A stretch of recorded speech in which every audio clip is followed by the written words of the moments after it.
Hi, it's Ashley from girlwiththeswirl.com. So today is April 10th, 2012, and it is 8 months since I was admitted into the hospital for my first round of chemo for acute myeloid leukemia on August 10th, 2011. So yay, it's a little milestone for me. And by the way, whenever I'm on here blogging, like through the video, I'm always like playing something in my hands, and it's like an ornament, a fleur-de-lis. So it's for Mike, it's not for me. He's a big Saints fan. So it's 6 o'clock or just after, and I'm waiting on him to come home. I've been up since like 5:30, and I'm shocked at how good my makeup looks and how I think I look tired, but I'm surprised I'm still awake because I'm pretty tired. I don't know, my sleep schedule is off. Like, I've had just random thoughts going through my head the past day or two, so I didn't go to bed until a little later last night either, so I'm running on E. So I just wanted to kind of talk about a different thing today. So I wanted to discuss this phenomenon that happens called Chemo Brain. And Chemo Brain is basically like a cognitive impairment, or maybe even like physical, after you have chemotherapy.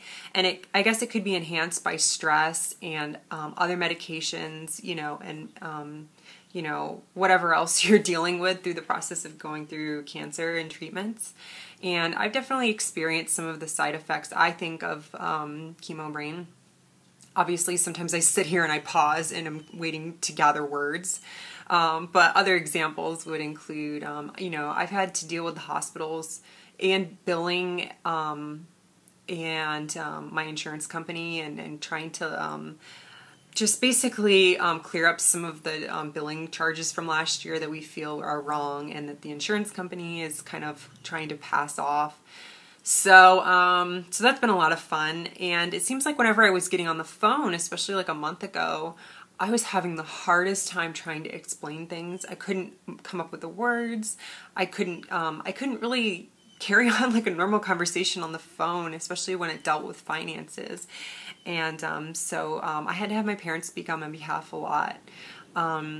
Also, there's been times where I had to write checks, and I've had to have either my mom or Mike look at, me writing it out versus the actual number on the check and make sure that it matches up. So that kind of felt like I was, a kid again being taught how to write a check.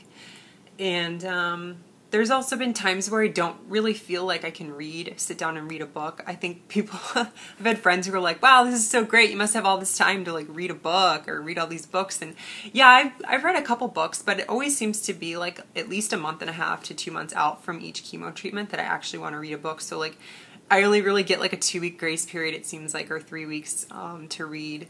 I can't focus. Like, I can read articles online and I can read short things, but as far as like really involving myself in a project for a long time, I just don't have the focus. So that's kind of my experience with it. And I know my dad definitely went through it too. And I think he really had a hard time, especially with reading, because he was such an avid reader before all his cancer. And afterwards, I think it kind of stopped and froze him in time for a bit. So, but he got over it. So, and I think that I've been doing a pretty good job of getting over it too. So, I definitely worry about it. Like, I don't want to come across as like flaky when it's really like I'm just really stressed, and it's, from medications that are pretty powerful. So, so hopefully that gave you a little bit more information on it and how it affected me. And thank you for watching. I'll see you later.